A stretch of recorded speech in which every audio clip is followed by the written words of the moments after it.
ॐ अज्ञानतिमिरान्धस्य ज्ञानाञ्जनशलाकयः चक्षुरुन्मिलितं येन तस्मै श्रीगुरुवे नमः। हरे कृष्णा।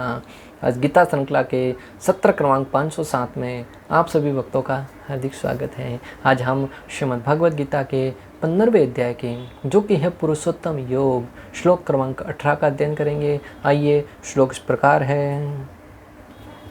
यस्मात् अक्षरम अतीतो अहम अक्षरात् अपि सोत्तमः अतो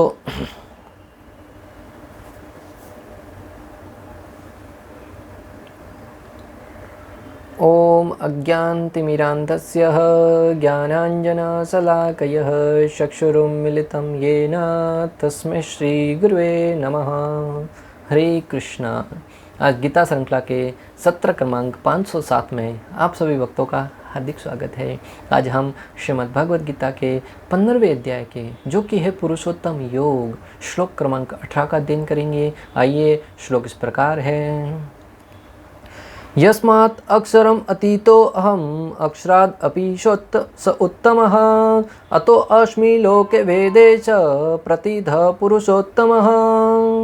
अर्थात भगवान श्री कृष्ण कहते हैं कि चूंकि मैं सर तथा अक्षर दोनों के परे हूँ और चूंकि मैं सर्वश्रेष्ठ हूँ, अतः एव मैं इस जगत में तथा वेदों में परम पुरुष के रूप में विख्यात हूँ। भगवान श्री कृष्ण यहाँ पर अपने आप को दोनों जीवों से अलग बताते हुए परम पुरुष के रूप में अपने आप को व्याख्यात या वर्णित कर रहे हैं कि सर तथा अक्षर दोनों के परे और चूंकि मैं सर्वश्रेष्ठ हूँ, अतएव मैं इस जगत में तथा वेदों में परम पुरुष के रूप में विख्यात हूँ। इस जगत का अर्थ क्या है भक्तों, और वेदों का क्या अर्थ क्या है? इस जगत से और वेदों से परे हैं, इसके बारे में हम यहाँ पर व्याख्या करेंगे। पुरुषोत्तम शब्द की व्याख्या करते हुए भगवान अपने स्वभाव का वर्णन कर रहे हैं। उत्तम अर्थात उत्कृष्टतम, लोके अर्थात वह शास्त्र जो मनुष्यों के द्वारा रचित है।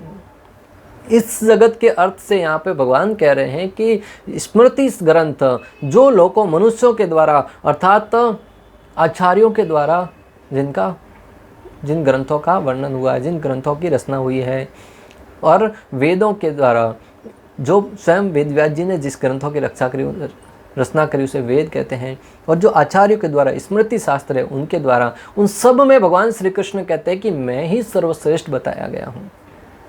अगर कोई वेद, कोई स्मृति शास्त्र भगवान श्री कृष्ण से अलग किसी और की सत्ता के बारे में व्याख्यान करता है, वर्णन करता है, तो भक्तों उस शास्त्र की प्रामाणिकता पर संदेह करना लाजमी है, क्योंकि स्वयं भगवान श्री कृष्ण और वेदों में पूर्ण रूप से वर्णन आया है कि परम ईश्वर भगवान श्री कृष्ण है। यहाँ तक कि ब्रह्म संहिता में ब्रह्मा जी स्वयं प्रथम श्लोक में ही कह रहे हैं, ईश्वरः परम कृष्ण सच्चिदानंद विग्रह अनादिर आदिर गोविंद सर्व कारण कारण। ईश्वरः परम कृष्ण, श्री कृष्ण है वही परम ईश्वर है। सच्चिदानंद विग्रह, जो सच्चिद और आनंद के विग्रह हैं। अनादिर आदिर गोविंद, जिनका न तो कोई आदि है न कोई अंत है। सर्व कारण कारण, जो समस्त कारणों की एकमात्र कारण है।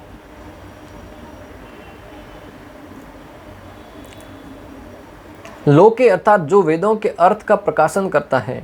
भगवान श्री कृष्ण का गुणगान स्मृति ग्रंथों व वेदों दोनों में हुआ है। स्कंद पुराण में वर्णन आता है, तेर विज्ञापित कार्यस तु भगवान पुरुषोत्तम अवतीर्णो महायोगी सत्यवत्याम पराशरात। वे परम पुरुष भगवान पराशर ऋषि के द्वारा सत्यवती के गर्भ में प्रकट हुए। इनसे सिद्ध होता है कि स्वयं भगवान ने ही इन ग्रंथों की रचना करी है। भक्तों, स्कंद पुराण में वर्णन आता है कि स्वयं भगवान श्री कृष्ण सत्यवती और पराशर ऋषि के पुत्र के रूप में, वेद व्यास जी के रूप में अवतरित हुए और उन्होंने समस्त वेदों को लिपिबद्ध किया। इससे सिद्ध होता है भक्तों कि स्वयं भगवान ने ही इन समस्त ग्रंथों को लिपिबद्ध किया है। कई लोग प्रश्न उठाते हैं, जब हम कहते हैं कि ये शास्त्रों में वर्णित है, तो कहते हैं शास्त्र किसने लिखे? मनुष्य ने तो लिखे, परंतु उनको समझाते हुए यहाँ पर स्पष्ट वर्णन आ रहा है स्कंद पुराण में कि वो शास्त्र किसी साधारण मनुष्य ने नहीं लिखे हैं। परम ईश्वर भगवान श्री कृष्ण वेद व्यास जी के रूप में अवतरित हुए और बादरायण वेद व्यास जी ने इन समस्त शास्त्रों को लिपिबद्ध किया। अतः शास्त्रों की प्रामाणिकता पर संदेह करने वालों के गाल पर एक तमाशा मार रहे हैं। यहाँ पर आज के बाद अगर कोई व्यक्ति कहे कि ये सामान्य व्यक्तियों ने लिखा है, तो यहाँ पर स्पष्ट उल्लेख है कि कोई सामान्य व्यक्ति ने नहीं लिखा। स्वयं वेद व्यास जी, जो स्वयं भगवान श्री कृष्ण के अंश अवतार हैं, उन्होंने इन शास्त्रों को लिपिबद्ध किया है। इसलिए इसकी प्रामाणिकता पर संदेह नहीं करना चाहिए। भगवान श्री कृष्ण से बढ़कर कोई नहीं है, न तो बद्ध जीव न मुक्त जीव, अतः वे पुरुषोत्तम हैं। श्रील प्रभुपाद तात्पर्य में लिख रहे हैं कि भगवान श्री कृष्ण से बढ़कर कोई भी नहीं है, न तो बद्ध जीव और न ही मुक्त जीव, इसलिए उनको पुरुषोत्तम कहा गया है। अब यह स्पष्ट हो चुका है कि जीव तथा भगवान व्यष्टि हैं। अंतर इतना है कि जीव चाहे बद्ध अवस्था में रहे या मुक्त अवस्था में, वह शक्ति में भगवान की अकल्पनीय शक्तियों से बढ़कर नहीं हो सकता। जीव में और भगवान में इतना अंतर है कि जीव कितना ही शक्तिशाली क्यों न हो, परंतु शक्ति में वो भगवान की समानता नहीं कर सकता और नहीं बढ़कर है। जब समानता ही नहीं कर सकता तो बढ़कर होने का तो प्रश्न ही नहीं उठता है। यह सोचना गलत है कि भगवान तथा जीव समान स्तर पर हैं या सब प्रकार से एक समान है। यह सोचना गलत है भक्तों कि जीव और भगवान एक समान हैं। कई ऐसी शैक्षणिक संस्थाएं भी हैं और कई ऐसे साधु अपने आप को मानने वाले भी हैं जो कहते हैं अभी हम बद्ध अवस्था में हैं, परंतु जब हम साधना के द्वारा, तपस्या के द्वारा मुक्त हो जाएंगे तो हम भी भगवान बन जाएंगे। परंतु शास्त्र स्पष्ट रूप से उल्लेख कर रहे हैं कि जीव कभी भगवान नहीं बन सकता। जीव जीव है और भगवान ईश्वर है। अगर सामान्य जीव प्रत्येक भगवान बनने लगेंगे तो भगवानों की तो संख्या कई गुना बढ़ जाएगी। फिर वही लोग कहते हैं कि भगवान एक है, वो कैसे संभव होगा? जब प्रत्येक जीव भगवान बनने लगेगा तो फिर भगवान की संख्या तो बढ़ती जाएगी। फिर एक भगवान कैसे हुआ? एक तरफ तो वही लोग कहते हैं कि भगवान एक है, दूसरे तरफ कहते हैं कि हम भी भगवान बन सकते हैं, तुम भी भगवान बन सकते हो, ये भी भगवान बन सकता है। तो फिर उनकी जो कहने का भाव है उसके ऊपर प्रश्न चिन्ह लगना लाजमी है। इनके व्यक्तित्वों में सदैव श्रेष्ठता निमनता बनी रहती है। उत्तम शब्द अत्यंत सार्थक है, भगवान से बढ़कर कोई नहीं है। यहाँ पर उत्तम शब्द भगवान को हम सबसे भिन्न प्रदर्शित करता है कि भगवान से बढ़कर कोई नहीं है। भगवान की सत्ता को कोई चुनौती नहीं दे सकता। कुछ समय पहले कुछ वैज्ञानिकों ने टाइटैनिक नामक जहाज बनाया और उनको अपनी क्षमता पर इतना भरोसा था भक्तों, इतना दृढ़ विश्वास था, उन्होंने सार्वजनिक रूप से टेलीविज़न के माध्यम से घोषणा कर दी कि हमने इसमें इतनी हाईटेक मशीनें डाली हैं, इतना उत्कृष्ट तरीके से बनाया है कि इसको भगवान भी नहीं डुबा सकते, भगवान भी इसको नहीं डुबा सकते। क्या कहा भक्तों? कि भगवान भी इसे नहीं डुबा सकते।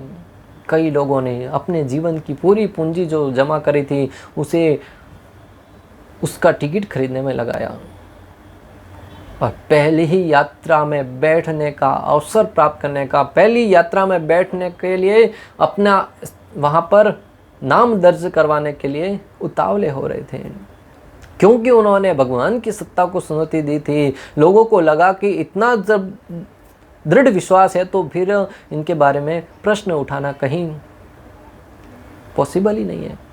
परंतु भक्तों, जो भगवान को चुनौती देते हैं, भगवान ने उनकी पहली ही यात्रा में, आगे की तो छोड़ो, प्रथम यात्रा में ही उस टाइटैनिक जहाज को तहस नहस कर दिया। एक बर्फ की चट्टान से जा टकराया और पूरा का पूरा जहाज धराशायी होकर अंदर डूब कर रह गया। एक भी जीव है वो उसमें जो सत्य की स्थापना करने वाले थे कि इसको भगवान चुनौती नहीं दे सकते, वो लज्जित होकर मात्र रह गए भक्तों। कई आज की तारीख में वैज्ञानिक जहाज, हेलीकॉप्टर बनाते हैं, ऐसा प्रमाणित करते हैं कि ये किसी भी अवस्था में क्षतिग्रस्त नहीं हो सकता। भले भयंकर से भयंकर बादल आ जाए, बारिश आ जाए, कैसा भी तूफान आ जाए, किसी भी अवस्था में वो दुर्घटनाग्रस्त नहीं हो सकते। ऐसा ही एक जहाज आज कुछ समय पहले ही हमारे भारत देश के तीनों सेनाओं के अध्यक्ष जनरल थे, उसमें बैठे थे और उनके साथ कुछ सैनिक थे, उनकी धर्म पत्नी भी थी और वो मात्र 57 किलोमीटर की दूरी तय करके उसको जाना था। मात्र कुछ 10 मिनट की दूरी या 10 किलोमीटर की दूरी बाकी रह गई थी और वो हेलीकॉप्टर था वो दुर्घटनाग्रस्त होकर, किसी क्षतिग्रस्त प्रभावित होकर वो वहाँ पे दुर्घटनाग्रस्त हो गया और मात्र एक सैनिक की जान बसी, शायद वो इलाज हो रहा है उनका, बाकी सारे के सारे सैनिक हैं वो वीरगति को प्राप्त हो गए। इतना देश का बड़ा नुकसान हुआ भक्तों, मात्र और मात्र इलेक्ट्रॉनिक किसी एक जहाज़ में कुछ तकनीकी खामियां आने की वजह से। इससे सिद्ध होता है कि ऊपर वाले को कोई चुनौती नहीं दे सकता भक्तों। हम अपनी शक्ति से, अपनी बुद्धि से कितने ही बड़े यंत्र, कोई भी यंत्र क्यों न बना ले, कहीं ना कहीं दुर्घटना जब लिखी होगी वो निश्चित रूप से होती है। और अनेक दुर्घटनाओं ने इस वाक्य को सिद्ध किया है। कई बार हेलीकॉप्टर हो, हवाई जहाज हो, एरोप्लेन हो या ट्रेन हो, गाड़ी हो, बाइक हो, कई जगह पर दुर्घटनाग्रस्त होकर धराशायी हो जाते हैं। इससे सिद्ध होता है कि उस परमात्मा की सत्ता को चुनौती देने वाला न तो आज तक कोई जन्मा है, न कोई जन्म लेगा। तो परम ईश्वर है वो भगवान श्री कृष्ण है। लोक के शब्द पौरुष आगाम स्मृति शास्त्र में के लिए आया है, जैसा कि निरुक्ति कोश की पुष्टि की गई है। लोक के वेदानों ने न वेदों का प्रयोजन स्मृति शास्त्रों में विवेचित है। भगवान के अंतर्यामी परमात्मा स्वरूप का भी वेदों में वर्णन हुआ है। निम्नलिखित श्लोक वेदों में छांदोग्य उपनिषद 8.12.3 में वर्णन आया है। तावदेश संप्रसादो सम शरीरात् सम उत्थाय परम ज्योति रूपम समद्य स्वेन रूपेण विनस्पिद्यते स उत्तम पुरुषः। शरीर से निकलकर परम आत्मा का प्रवेश निराकार ब्रह्म ज्योति में होता है, तब वे अपने इस आध्यात्मिक स्वरूप में बने रहते हैं। यह परम आत्मा ही परम पुरुष कहलाती है। इसका अर्थ यह हुआ कि परम पुरुष अपना आध्यात्मिक तेज प्रकट तथा प्रसारित करते रहते हैं और यही परम प्रकाश है। इस परम पुरुष का एक रूप स्वरूप है अंतर्यामी परमात्मा। भगवान सत्यवती तथा पराशर के पुत्र रूप में अवतार ग्रहण कर व्यासदेव के रूप में वैदिक शास्त्रों, वैदिक ज्ञान की व्याख्या करते हैं। भागवतम 11.3.33 में वर्णन आता है। इति भागवंतान धर्मान सिंसन भवत्या तदोत्थया नारायण परो मायाम अस्मरति दुरस्त्याम। अर्थात इस तरह भक्ति विज्ञान को सीख कर तथा भगवत भक्ति में व्यवहारिक रूप से संलग्न रहकर भक्त भगवत प्रेम की अवस्था को प्राप्त होता है।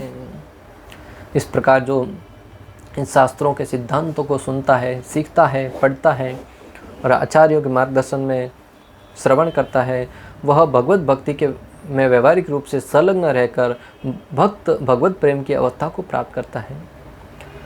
भक्तों, जब तक प्रमाणिक गुरु के मार्गदर्शन में वैदिक शास्त्रों का अध्ययन नहीं करेंगे, भगवान श्री कृष्ण की दिव्य लीलाओं का श्रवण नहीं करेंगे, तब तक हमारे अंदर भगवत प्रेम की स्थिति नहीं आएगी। भक्तों, अगर कुछ ज्ञान प्राप्त करके हमारे अंदर अहंकार आ गया, तब तो भगवत प्रेम आने की संभावना बिल्कुल निरस्त हो जाएगी।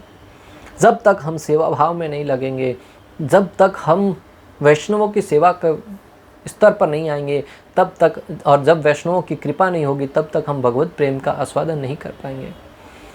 अनेक ऐसे लोग हैं जो अपनी बुद्धि से समस्त शास्त्रों को भी पढ़ लेते हैं, परंतु उसको पढ़ने के उपरांत मात्र और मात्र गर्व से वशीभूत हो जाते हैं और अहंकारवश अनेक वैष्णवों को चुनौती देते हैं। भले वो केशव कश्मीरी हो, जो स्वयं भगवान श्री कृष्ण के अवतार चैतन्य महाप्रभु को चुनौती देते हुए उनके वार्तालाप और वेदों के अध्ययन शास्त्रों में उनको चुनौती देते हैं। भगवान की कृपा से, उन चैतन्य महाप्रभु की कृपा से उनको समय पर सद्बुद्धि आ जाती है। भक्तों, इन शास्त्रार्थ से हम शिक्षा ले सकते हैं कि हम अपनी बुद्धि से कितने ही प्रयास क्यों न कर ले, परंतु भगवत प्रेम की स्थिति प्राप्त नहीं कर सकते। इसलिए हमें सेवा भाव से आसक्त होना होगा। सेवा भाव के प्रति, वैष्णवों की सेवा से विशेष रूप से। एक समय की बात परम पूज्य गौरांग प्रभु बता रहे थे कि एक व्यक्ति राधा गोपीनाथ मंदिर में आया, किसी ऊंचे खानदान से, ऊंचे परिवार से था, हृदय में सनातन धर्म का प्रचार करने की प्रेरणा लिए आया था। उसको लगा कि मैं राधा गोपीनाथ जी के मंदिर के सानिध्य में रहकर भगवत भक्ति का प्रचार करूंगा, कथा करके अनेक प्रकार का प्रचार करूंगा। जैसे ही मंदिर में आया, मंदिर के कुछ नियम हैं कि जो व्यक्ति पहली बार आता है उसको सर्वप्रथम सेवा में लगाकर उसको नम्र बनाते हैं, उसको अपनी वास्तविक स्थिति का एहसास दिलाते हैं कि हम सेवक हैं, स्वामी नहीं हैं। डायरेक्ट अगर कथा व्यास पर बिठा दिया जाए तो उसके अंदर स्वामित्व का भाव आएगा और वो लोगों को आध्यात्मिक ज्ञान को किस भाव में बताना वो ठीक से नहीं बता पाएगा। गौरांग प्रभु ने उनको रोटियां बनाने में किचन में सेवा में लगा दिया। कुछ दिन तक तो सेवा करता रहा, परंतु अंदर ही अंदर उसको एक आवेग था, मैं यहाँ पर आया था प्रचार करने के भाव से और कहाँ इन्होंने मुझे रोटी बनाने में लगा दिया। कुछ दिनों तक सेवा करने के उपरांत आखिरकार वो दिन आ ही गया जब उसके हृदय की बात बाहर आ गई। उन्होंने झल्लाते हुए मंदिर को छोड़ते हुए चला गया और कहने लगा कि मैं यहाँ पे रोटियां बनाने के लिए थोड़े आया था, मैं तो कथा करने के लिए आया था, मैं सनातन धर्म का प्रचार करने के लिए आया था। परंतु जो मंदिर के नियम है उसको तो पालन प्रत्येक व्यक्ति को करना होता है। व्यक्ति छोड़कर चला गया। कुछ वर्षों के उपरांत किसी सभा में, किसी कथा में गौरांग प्रभु से पुनः मिला। गौरांग प्रभु के सामने अपनी व्यथा बताते हुए कहने लगा कि अगर उस दिन मैंने आपके साथ रोटियां बनाने में संलग्न रहा होता तो आज मुझे घर पे रोटियां नहीं बनानी पड़ती। मंदिर से मैं आया, यहाँ पर आकर शादी करी, कुछ समय के बाद मेरी पत्नी के कमर में कुछ प्रॉब्लम हुई और आज उसको घर में बैठे बैठे मुझे रोटियां बनाकर उसको भी खाना खिलाना पड़ता है और स्वयं भी खाना पड़ता है। तो भगवान किस समय कैसा व्यवहार, किस प्रकार से हमें किस सेवा में लगा दे, ये भगवान पर निर्भर करता है। अगर हमें कोई सेवा करने का अवसर प्राप्त हो तो हमें उसे हाथों हाथ जाने नहीं देना चाहिए। अगर उस दिन वो मंदिर में सेवा में लगा रहता तो शायद आगे चलकर वो बड़े प्रचारक बनते, अपने स्वयं के जीवन का भी कल्याण करते और अनेक लोगों के उद्धार का कारण बनते। परंतु उस समय अपने अहंकारवश किसी पूर्व जन्म के कर्मों के आधार पर उनको वहाँ से निकलना पड़ा और आगे चलकर उनको ऐसी दुर्गति का सामना करना पड़ा। अतः भक्तों, मैं आपको जो बताना चाह रहा था कि हमें सेवा के प्रति आसक्त होना है और जब सेवा में संलग्न होंगे निश्चित रूप से भगवत कृपा होगी और भगवत कृपा से ही हम भगवत प्रेम को प्राप्त कर सकते हैं। भक्त भगवत प्रेम की अवस्था को प्राप्त होता है और भगवान नारायण की पूर्ण भक्ति द्वारा भक्त सरलता से उस माया को पार कर लेता है जिसे लांघ पाना अत्यंत ही कठिन है। भक्त है वो भगवत कृपा से उस माया को, भव सागर को पार बड़ी आसानी से कर लेता है, जिसे लांघ पाना मुश्किल ही नहीं लगभग नामुमकिन है, बहुत कठिन है। भक्तों, एक समुद्र को पार करने के लिए हम नाव से पार करना होता है या किसी जहाज़ का सहारा लेना पड़ता है, हम तैर कर पार नहीं कर सकते। तो ये तो भव सागर है, उसे अपनी शक्ति से, अपने सामर्थ्य से कैसे पार किया जा सकता है? उसे भगवत कृपा रूपी नाव या हरिनाम रूपी नाव से ही पार किया जा सकता है। वैष्णव आचार्यों के अनुसार मुक्ति भगवत प्रेम का गौण फल है।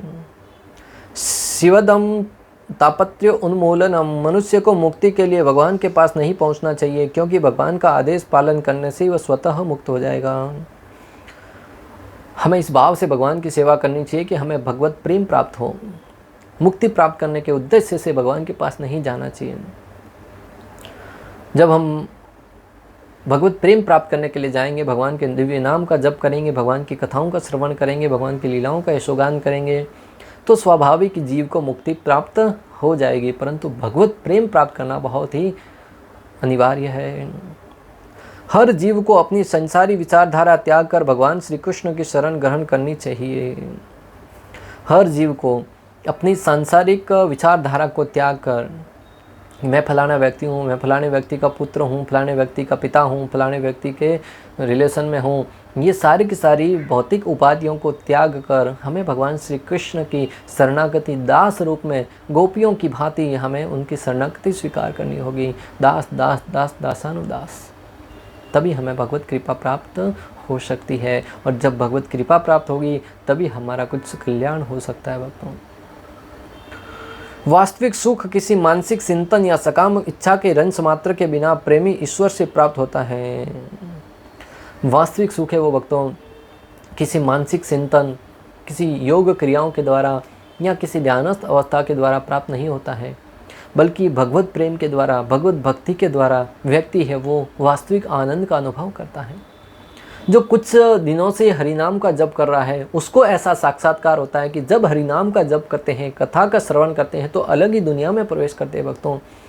कई लोग तो हैं जो भगवान नाम का जप करते हुए अश्रुधारा आंखों से बहती है, हरिनाम के द्वारा इतने आनंद में डूब जाते हैं कि भगवत प्रेम में उनके आंखों से भगवान श्री कृष्ण को प्राप्त करने की लालसा में आंखों से अश्रुधारा बहती है। उस आनंद का अनुभव करने से जीव है वो परम आनंद की अनुभूति करता है भक्तों। और वो आनंद इस भौतिक जगत में कहाँ है जो हम अपने धन के द्वारा, कुछ इंद्रिय भोग के द्वारा प्राप्त कर सकें। वह आनंद भक्तों वही प्राप्त कर सकते हैं जिन्होंने अपना संपूर्ण जीवन भगवत सेवा में लगा दिया हो, भगवत कृपा में लगा दिया हो, भगवत भक्तों के प्रचार कार्य में लगा दिया हो। वृंदावन में ऐसे अनेक संत महात्मा हैं, बाबा जी हैं, जो रात भर राधा रानी के विरह में रोते रहते हैं भक्तों, भगवान श्री कृष्ण के विरह में रोते रहते हैं। और उस दिव्य पद को प्राप्त करने के लिए कठिन परिश्रम करना होता है, अनेक प्रकार की साधना करनी होती है, तब जाके वो पद प्राप्त होता है। और अगर भगवत कृपा हुई तो, अन्यथा कई लोग हैं जो भक्ति के रास्ते को छोड़कर किसी अनेक मार्गों पर भटक जाते हैं जहाँ से मात्र और मात्र अधोगति ही होती है।